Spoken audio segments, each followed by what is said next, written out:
좀 혼란을 주어서 대단히 죄송합니다만은 이 주일 오후에 드리는 찬양 예배의 그 모티브는 행복 바이러스였습니다. 네. 세상을 변화시킬 수 있는, 아무리 건장한 사람도 눈에 보이지 않는 바이러스의 침투를 받으면은 쓰러질 수밖에 없거든요. 제가 너무나 그 바이러스에 대한 긴장감이 있어요.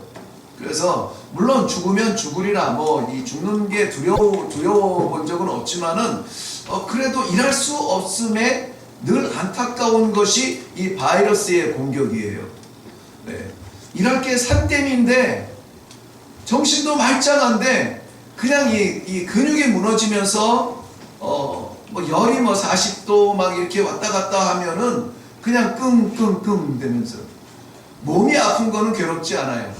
나가지 못하는 것에 대한 마음의 저림 때문에 얼마나 허송세월은 아닌데 그 안타까운 시간들을 많이 보냈는지 모릅니다. 때로는 짧은 거는 한 열흘, 2주일 정도 기준으로 하면은 회복이 되어져요. 긴 거는 한 달 반 동안 침대에 딱 도장파고 있으려고 생각을 해보면은 정말 끔찍한 거예요. 끔찍해요. 그래서 아무리 세상이 강팍하고 한국 교회가 오히려 선교지가 되면서 한국 교회가 힘을 잃어가고 욕을 들으며 한국의 모든 그 어두움의 그 경제적 그림자가, 망가진 윤리적 그림자가, 사회적 그 무질서가 교회를 좌지우지하는 이 상황이 되었다고 한탄하는 중에도 우리가 실망하지 않을 것은 우리 아직 안 끝났다. 주님 아직 재림 안 했다. 그렇다면 우리를 통해서 하나님은 반드시 역전의 드라마를 쓰실 것인데 어떻게 저 세상을 무너뜨릴 것이냐. 건장했던 내가 넘어졌던 것을 생각하면서 그래, 우리가 먼저 영혼이 기쁘고 영혼이 잘되고 영혼이 행복해서 이 행복, 영적 행복의 바이러스를 세상에 침투시키자. 이게 오후 찬양 예배의 모티브였어요. 그래서 이 오후 찬양 예배는 오히려 모든 예배의 말씀이 다 저에게는 중요하게 준비가 되지만은 특별히 목회하다 보니까는요, 주일 낮 예배에는 말씀을 사모해서 말씀에 집중하면서 은혜를 받으면서 힘을 얻고 돌아가는 분들도 있고, 그냥 습관에 따라서 올라왔다가 그냥 내려가는 분들도 있고, 그러니까 저희 타겟이 막 번잡해요. 바뀌어요. 어느 분에게는 이것이 기억에 남는 말씀이 되게, 어느 분에게는 치유가 되는 말씀이 되게, 어느 분에게는 그저 습관 따라 왔다가 갈지라도 반드시 가슴에 남는 말씀이 되게 막 이렇게 해요. 그래서 좀 복잡합니다. 그런데 이 찬양 예배는 단순해져요. 왜냐하면 찬양 예배 드리겠다고 올라오신 분들은 정말 하나님 앞에 내 시간을 드리는 분들이거든요. 그렇다면 이분들은 준비된 분들이다. 그저 이분들에게 총알 한 방을 주면 총알 한 방을 쏠 사람이다. 그래서 이 행복 바이러스를 세상에 침투시키는 영적 군사 훈련의 장으로 저는 이 오후 예배를 모티브로 삼고 있습니다. 그런데 이제까지 우리가 살아오면서 그 말씀의 훈련을 받고 우리가 먼저 말씀에 젖어야 돼. 우리가 먼저 은혜를 받아야 되잖아요. 우리가 먼저 행복해야 되잖아요. 그리고 이 행복에 겨워서 나가서 막 이렇게 퍼뜨려야 되잖아요. 소리가 너무 시끄럽진 않죠. 오늘 설교 한 번을 안 했더니 힘이 막 났네요. 그렇게 해서 막 우리가 퍼뜨려야 되잖아요. 그런 와중에 우리가 지금 앉아 있다는 것이죠. 그렇기 때문에 이 오후 예배는 저와 여러분이 함께 은혜죠. 함께 힘을 받고 목적 의식을 가지고 훈련의 장으로 지금 이렇게 저희들이 함께 있어야 돼요. 지금 우리 청년이 2명이나 군대 가서 훈련소에서 지금 빡빡 굴르고 있을 텐데요. 그들 못지않게 우리도 훈련을 받아야 돼요. 그래서 우리가 이 좀 연약한 부분들이 새로운 긍정 바이러스로 회복이 되어지고 병든 세상을 향하여서 행복 바이러스로 우리가 치고 들어가야 되거든요. 그래서 행복 바이러스라는 이 소제목을 붙였던 거예요. 그런데 말씀드렸듯이 어느 날 갑자기 하나님께서 우리 홍장로님을 통해서 좀 건전하고도 이 밝은 제목이 많은데 하필이면 바이러스냐 그래가지고 제가 이 9월 1일 오늘 시점으로 해가지고 제목 주보에도 보면은 행복 비타민으로 바꿨어요. 보셨나요 혹시? 네. 예, 행복 비타민. 근데 제가 박노희 권사님한테 그 말씀을 안 드렸거든요. 그랬더니 행복 바이러스 시간으로 기도해 주셨는데 저는 개인적으로 바이러스가 좋아요. 예, 근데 우리 성도들을 생각하면은 그래 교회 와서 왜 좋은 단어 많은데 굳이 안 이쁜 단어를 써. 그래서 행복 비타민으로 다 바꿔가지고 이제는 행복 비타민을 막 나눠드릴 거예요. 알아서 이제 드시면 돼요. 네, 아멘입니까? 네. 네. 자, 이게 뭐죠? 주여. 일부 예배 설교를 가지고 올라왔네요. 찬양 예배 설교를 가지고. 내가 분명히 빼고 바꿨는데 그걸 바꿨네요. 예, 저 가져와 보세요. 오늘 이렇게 마음이 비니까는 제가 오늘부터 지난주인가에 한번 연습을 해봤는데 오늘부터 오후 찬양을 제가 이제 좀 섬기도록 되어 있어요. 그 찬양팀에서 명령이 온 거예요. 그래서 화들짝 놀래가지고 제가요? 그러면서 이제 오늘부터 찬양을 오후 찬양을 제가 이제 섬길 건데 사실은 오도가 왔는데 오도 온 것에 비해서 저는 이제 찬송가 세 곡을 준비했거든요. 찬송가 세 곡을 준비해서 이제 찬양팀하고 이야기를 나눴더니 이미 다 프린트가 됐고 연습들을 한 거예요. 그래서 자 박수. 네. 그렇지 이거지. 네.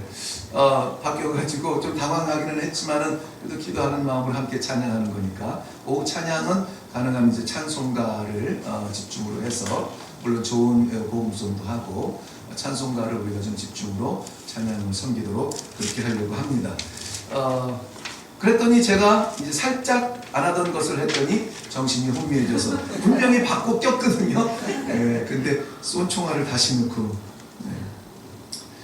그래도 말씀 오늘 말씀의 사역에 대해서 좀 나눌 거예요. 말씀의 능력, 말씀. 우리 성도님들이 성장할 때는 말씀이 없이는 안 됩니다. 절대 거저 성장하는 법은 없어요. 들에 피는 들꽃도 거저 자라지가 않더라고요. 하나님께서 빛을 주시고 비를 주시고 때로는 지나가는 동물의 발자국을 통해서도 건강하게 하시고 그걸 통해서도 퍼뜨리시고 그렇죠? 절대 거저 자라는 법은 없어요. 이 영적 성장은 더 그렇습니다. 영혼이 성장할 때 절대 거저되는 것이 없어요. 그런데 우리는 일주일 동안 우리 기도하시는 분들마다 늘 고백처럼 하는 이야기가 그거예요. 돌아보는 지난 한 주간 내가 주님을 위하여서 한 것이 별로 없어요. 그런데 하나님께서 우리를 은혜 가운데 붙드셨다가 오늘 이렇게 다시 예배드릴 수 있는 자리에 불러주셨다 하는 것이에요. 이것은 뭐냐면 우리가 준비한 무엇이 아니라 하나님께서 일하시는 무엇이에요. 하나님께서 역사하시는 무엇이 우리의 마음을 움직이게 하시고 피곤하고 지친 마음 속에도 그래도 끝이라도 마지막이라도 하나님 앞에 올라가서 예배 한번 더 드리고 그리고 주저앉더라도 앉자 하고 올라오게 하시는 거예요. 우리에게 이렇게 마음을 허락하시는 것은 하나님의 말씀의 역사하심입니다. 오늘 하나님께서 어떻게 그 말씀들을 역사하시는지 우리가 이 말씀에 대한 말씀에 대한 비타민을 지금 한 3차례 정도 먹었고요. 지금 오늘 이제 4번째 그 말씀을 대하게 됩니다. 자, 하나님의 말씀이 우리에게 전달이 됐을 때 도대체 그 말씀은 어떤 일을 하시는가? 먼저 살펴보면 시편 33편 6절 말씀에 보면 이런 말씀이 기록되어 있어요. 여호와의 말씀으로 하늘이 지음이 되었으며 그 만상이 그 입 기운으로 이루어졌도다. 하나님의 말씀은 창조의 능력이 있으세요. 창조의 능력이 있으십니다. 하나님의 말씀은 창조의 능력이 있어요. 뭐 양치 안 하셨어도 괜찮아요. 뭐 우리 서로 다 이렇게 김치 먹은 거 다 알고 하나님의 말씀은 창조의 능력이 있어요. 아멘. 그렇죠. 하나님의 말씀은 창조의 능력이 있어요. 이 믿음이 아니면 신앙생활할 재미가 없어요. 왜? 우리는 밤낮 듣는 게 뭐예요? 하나님의 말씀을 듣잖아요. 예배 때마다 안 빠지고 먼저 사모하는 게 뭐예요? 하나님의 말씀을 사모해요. 어디 있든지 하나님 말씀하여 주옵소서. 말씀 따라 가겠나이다. 말씀 없이 우리 신앙생활 하는 거 있어요? 없습니다. 없어요. 그런데 이 말씀이 도대체 무슨 일을 하냐? 창조의 역사를 한다는 거예요. 우주의 만물의 모든 것들, 지구상 위에 하늘 위에 떠있는 그 모든 문별들과 눈에 보이지 아니하는 자그마한 벌레까지들이라도 그 섬세한 모든 것들을 다 지으신 하나님의 능력이 뭐냐? 말씀으로 지으셨다는 거예요. 말씀으로 지으셨다는 거예요. 그러므로 사랑하는 성도 여러분, 믿음의 성숙을 바랍니까? 말씀이 살아야 돼요. 말씀이 내 안에 있어야 돼요. 여기서 하시는 말씀은 물론 하나님의 입에서 나오는 말씀도 됩니다. 이 말씀은 물론 요한복음 1장 1절에 말씀하시는 예수 그리스도 이 말씀이세요. 그런데 정말 우리가 붙들고 나아가야 될 말씀 중에 가장 가까이서 우리가 체험적으로 깨달을 수 있는 건 뭐냐? 이 하나님의 말씀이에요. 하나님의 말씀. 성경 말씀. 완전한 것이에요. 완전한 것. 이 완전한 것 외에는 우리가 하나님을 볼 수도 없고 하나님을 만날 수도 없고, 말씀이 하나님을 보여주고 있어요. 말씀 외에 더하는 것은 안 돼요. 요즘에 희한한 그 이단, 우리나라에서 이 엄청나게 지금 막 활발하게 커지고 있는 이단 가운데 하나님의 교회란, 하나님의 이름은 어쩜 그렇게 잘 붙이라 몰라요. 하나님의 교회, 신천 이러면서. 예. 하나님의 교회의 신앙의 핵심이 뭔지 아세요? 어머니 하나님이거든요. 어머니 하나님. 하나님을 왜 아버지라고 남녀 평등 세대에 이게 무슨 말이냐? 그래서 어머니 하나님이다 막 이런 얘기를 하고 있거든요. 어디에 그런 게 있는지 나는 이 성경책 속에서는 찾아보지 못해요. 그럴싸하지만은 그렇지 왜 하나님이 아버지만 돼 어머니는 안 돼? 그렇게 이해를 할 수도 있습니다만은 아니에요. 구약성경 그 유대 민족이 이 복음의 문화화라는 게 있거든요. 문화화. 하나님께서 우리에게 말씀을 주실 때는 우리가 이해할 수 있는 말과 이해할 수 있는 문화 속에 하나님의 복음을 주세요. 하나님의 언어와 하나님의 생각을 말씀하면 아무도 이해할 사람이 없어요. 아무도 이해할 사람이 없어요. 근데 우리가 이해할 수 있는 말로 우리에게 허락하여 주시는데, 이 성경을 처음 받은 사람들이 누구냐면 히브리 민족이에요. 유대인들, 이스라엘 사람들이에요. 그 사람들을 통하여서 온 세계에 복음이 전파되도록 말씀을 거기에다가 주셨어요. 그런데 거기에서는 어머니 날 낳으시고가 아니라 아버지 날 낳으시고요. 문화가 그래요. 아버지 날 낳으시고요. 그러니까 하나님 아버지라고 하는 것은 내가 아버지께로부터 왔습니다 하는 이야기예요. 내 생명이 아버지 겁니다. 내가 사생아가 아닙니다.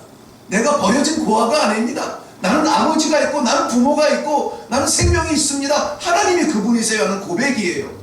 그러니까 내가 나된 것은 아무것도 없는 우주 공간에 별들을 지으시고 나무를 지으시고 바다를 지으시고 사람을 지으신 하나님의 창조의 역사가 내 삶에도 임하기를 바랍니다 하는 이 믿음이 없으면 도대체 어떻게 신앙생활 하겠어요? 어떻게 이기겠어요? 하나님의 말씀은 모든 것을 새롭게 하십니다. 죽었던 사람도 살리시고요. 죽었던 영혼도 살리시고요. 아무 상관없는, 오늘 권사님 마른 장작 같은 우리에게 생명을 주시고 그 안에 열매를 맺게 하시는 그 능력, 하나님의 말씀의 약속 때문에 그렇게 되는 거예요. 약속 때문에. 하나님이 말씀하지 않으셨으면 우리가 그걸 기도하겠습니까? 바라보겠습니까? 소망이 있겠습니까? 아니에요. 없어요. 어디에 소망이 있습니까?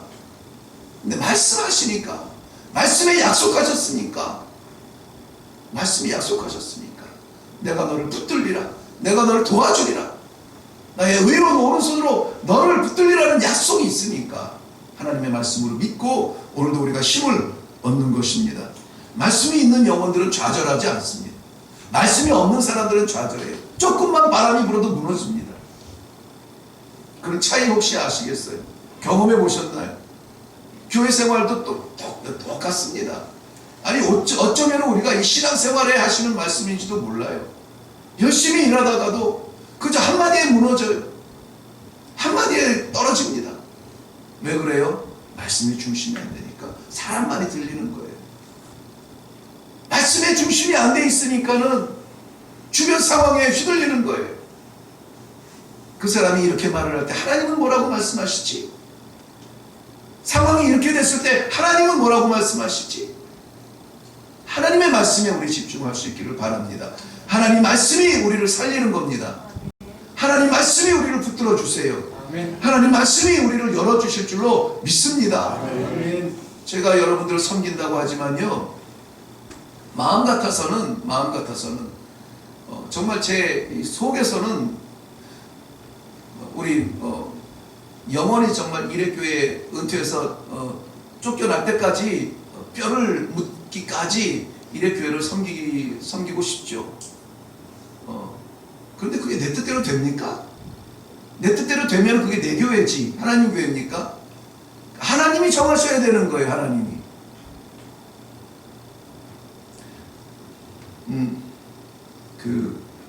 처음 우리 교육이라는 걸 처음 할 때, 아니, 그런 일은 그렇게, 네. 가능성 없는 우리들이라도 하나님이 말씀해 주시면은 그 말씀 믿고 나가면은 돼요. 네. 말씀이구나. 하나님의 말씀이 확실한 사람이 믿음이 가장 강력한 사람입니다. 성공한 사람이 믿음이 강할 것 같아요? 아니에요. 오히려 믿음의 가치를 본다면은 실패한 사람이 더 믿음이 뜨겁습니다. 더 기도하고, 더 붙들고, 더 나아가려고 하고, 예배에 충실하고, 성공하면 흔들리기 시작해요.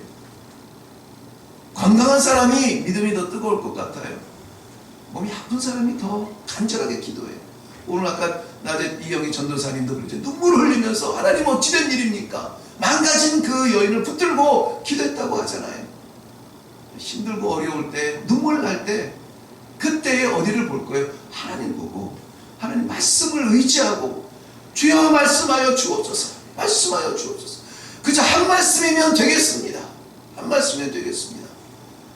하나님의 말씀으로 새 힘을 얻을 수 있기를 바랍니다. 아멘. 하나님의 말씀은 우리를 새롭게 해서 없던 존재 창조하실 뿐만이 아니라 우리를 거듭나도록 도와주세요.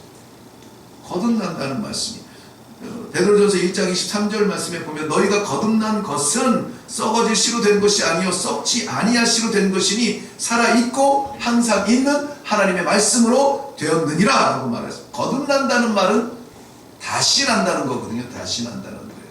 거듭난다, 다시 난다, 중생했다, 다시 태어났다, 생명을 얻었다, 똑같은 말이에요. 우리가 내 삶을 살다가 하나님의 백성으로 사는 삶으로 바뀌는 거예요. 거듭났다는 말은 다시 났다는 말이고, 다시 났다는 말은 다른 삶을 산다는 거예요. 예수 믿고 나서 달라진 뭔가 있어야 되는 것이죠. 예수 믿고 달라진 뭔가 있어야 돼요. 이것은 우리가 세월이 지나면서 신앙생활을 하면서 어떻게 우리가 하나님 앞에 봉사하며 어떻게 주의를 감당하느냐에 따라서 하나님이 봐서 너는 됐어 합격하고 이쪽으로 와 옮겨놓는 것이 아니에요. 여기서 거듭났다라고 말할 때에는 이미 완료형이에요. 완료형. 그리고 거듭났다라는 말은 운동태가 아니에요. 내가 바꾸는 게 아니에요. 하나님께서 나를 바꿔주시는 거예요. 내가 어떤 의지적으로 변화되는 것이 아니라 하나님께서 나를 바꿔주시는 거예요. 그런데 그 바꿔주심이 이미 됐다 안 됐다? 이미 됐다, 완료했다는 거예요. 완료. 거듭났다. 그러니까 우리는 거듭나려고 뭘 할 필요는 없어요. 거듭나려고 뭘 할 필요 없어요. 거듭났어요. 거듭났는데 거듭난 사람처럼 살아들이지 못하는 것이 우리가 부끄러운 거고, 거듭난 사람처럼 살지 못했는데도 자극받지 않고 창피하지 않는 것이 우리가 무뎌진 것이지, 우리는 완전히 예수 그리스도의 보혈로 말미암아 거듭났다. 할렐루야. 네. 거듭난 사람이에요. 우리 안에, 우리가 이렇게 그리스도 안에서 공동체로 만났을 때에는 우리는 완전히 새로운 사람이에요. 내가 여기서 고등학교 동창을 만나도 마찬가지예요. 교회 안에서는 그가 고등학교 동창이 아니라 그리스도 안에 형제요 자매인 것이죠. 게다가 우리 교회 안에서 하나님께서 허락하신 질서 속에서 직분을 주셨으면은 그 직분은 그 사람의 정체성이에요. 과거가 아니에요. 그 직분을 누가 줍니까? 하나님께서 주시잖아요. 목사가 주는 거 아니잖아요. 교회에서 주는 게 아니거든요. 하나님께서 주신 직분이기 때문에 그 직분을 우리는 소중하게 인정, 리스펙트, 존중해줘야 돼요. 존중해줘야 돼요. 가능하면 우리가 연습이라도 할 때에 아무아무개 집사님, 아무아무개 권사님, 아무아무개 장로님, 조금 거시기 해도 그 아무개 집사 있잖아, 이렇게 하지 마세요. 거시기 해도 그 집사님 이렇게 얘기하세요. 그러면은 집사님 이 존중의 단어가 들어감으로 인해서 달라지는 게 참 많아요. 저는 의도적으로 많이 그렇게 하려고 합니다. 우리 성도도 그냥 성도라고 안 하고 우리 성도님들 이렇게 하잖아요. 기도하고는 또 기도 때는 또 달라요. 기도 때는 우리가 목사님, 이거는 목사님, 장로님 기도할 때는 그렇게 하면은 좀 그거는 맞지 않는 거예요. 예절상 맞지 않아요. 기도 예절에 맞지. 왜냐하면 기도는 누구한테 해요? 하나님께 하는 거예요. 하나님보다 낮은 사람을 언급하면서 더 높은 사람한테 님자를 붙여야 안 붙여요? 아시죠? 우리 전영문 집사님. 그렇죠, 맞죠? 제가 틀리진 않죠. 예. 높은 사람한테 낮은 사람을 언급할 때는 존칭을 안 씁니다. 예를 들면 대통령한테 교육부 장관의 어떤 그 이야기를 할 때에 대통령님 오늘 아침에 교육부 장관님이 갑자기 아파서 이게 아니에요. 교육부 장관이 갑자기 일이 생겨서 이렇게 돼야 되는 거죠. 그러니까 하나님한테 기도하면서 목사님, 장로님, 집사님, 성도님 이건 아니고요. 그러나 목사라고 하기는 조금 우리가 문화적으로 껄쩍지근하잖아요. 제일 좋은 거는 뭐냐면은 하나님의 종, 하나님의 사자, 말씀의 사자 이렇게 하는 것이 저는 격가지가 너무 좋은 걸 가르쳐줬네요. 네. 우리는 다 거듭나 있어요. 그리스도 안에 완전히 새로워진 사람들이에요. 그러므로 우리가 서로 볼 때에 우리 권사님 어쩌자고 하나님께서 이 권사님을 우리 만나게 해주셨을까? 그의 새로움을 보세요. 새로움을 보세요. 할렐루야. 네. 이 말씀은 또 저희들에게 믿음을 줍니다. 믿음이 강해지고 싶으세요? 나 진짜 예수 교회 몇 년 다니는데 아직 나는 믿음이 무슨 얘기예요? 믿음이 약해, 믿음이 흔들려, 믿음이 시원찮아 이런 얘기잖아요. 근데 이거 아세요? 믿음에는 강하고 약함이 없는데요. 그냥 왜냐하면 믿음은 하나예요. 믿음은 하나이기 때문에 하나님께서 우리에게 믿음을 주셨을 때에 우리는 감사해야 되는데 이 믿음이 자란다는 거죠. 믿음이 자란다는 거예요. 믿음을 자라게 하는 것은 무엇이냐? 우리의 무엇이 아니라 말씀이 자라게 한대요. 로마서 10장 17절 말씀에 보면은 그러므로 믿음은 들음에서 나며 들음은 그리스도의 말씀으로 말미암느니라 그랬어요. 이 믿음은 들음에서 난대요. 믿음이 우리가 말씀을 듣고 말씀을 사모하고 말씀에 긴장하고 할 때에 믿음이 우리 속에 들어와서 덜컥 자리를 잡고 자라나게 돼요. 이 믿음이 어디까지 자라나야 되냐면 하나님께서 우리를 기대하시는 자리까지 우리가 자라야 할지니라. 그걸 말씀하시는 거예요. 사랑하는 성도 여러분, 믿음의 성장과 믿음의 성숙을 세월이 주지는 않습니다. 얼만큼 말씀에 붙들리느냐가 그 믿음의 건강함과 믿음의 성장을 보여주는 것입니다. 이 믿음이 어디에서 오냐면 우리 주님을 사모하는 마음이래요. 간절히 바라는 마음이래요. 우리 날마다 솔직히 한번 대답해 보시죠. 그냥 속으로 정말 하나님의 말씀이라고 하는 것, 그것이 어떤 것이 됐든 성경책이 됐든 묵상집이 됐든 뭐가 됐든 하나님의 말씀에 투자하는 나의 시간이 하루에 얼마나 되시는가 하는 거죠. 그냥 와서 앉아있기만 하면은 자동으로 들리는 이런 그 새벽 예배의 20분 설교, 그거 하나만 제대로 붙잡아도 하루를 사는데 그것도 안 듣고 아무런 말씀에 도움이 없이 하루를 버틴다. 이건 정말 우리가 주님을 믿는 것보다 더 큰 기적인 거죠. 말씀이 없이 말씀의 사람으로 살아간다는 것은 기적이에요. 사랑하는 성도 여러분, 우리 다 믿음의 강력한 군사가 되어서 누구도 흔들 수 없는 이레교회 믿음의 도성을 이룰 수 있기를 바랍니다. 아멘. 이 말씀은 우리를 고치십니다. 상처받은 것을 고쳐주시고, 오죽하면 죽은 것도 고쳐주시고 생명으로 낫게 하시고, 이 말씀은 우리를 건져주시고, 이 말씀은 우리 어떤 지경에 처해 있을지라도 우리를 보호해 주시고 싸매 주시고 인도해 주시고,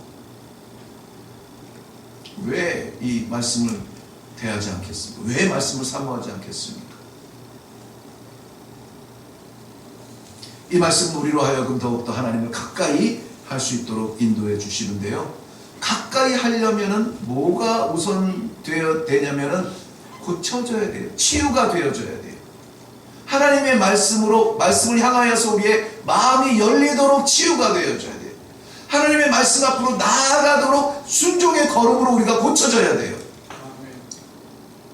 하나님의 말씀을 담을 수 있도록 우리의 갈급하고 갈라진 마음들이 따뜻하고 온유하고 부드럽게 변화가 되어야 돼요. 그게 안 되면은 어떤 말씀도 마음에 담을 수가 없어요. 어떤 말씀도 귀에 들어오지 않아요.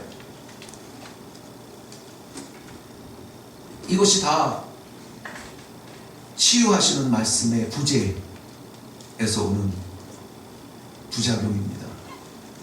말씀을 붙잡어 말씀을 할 때에 그저 한마디, 한 모습, 한 음성, 한순간, 그것이 우리의 힘이 되어지고 믿음이 되어지고 고쳐주시고 다시 일어날 수 있는 성도로 하나님께서 불러주시는 길이 되는 것입니다.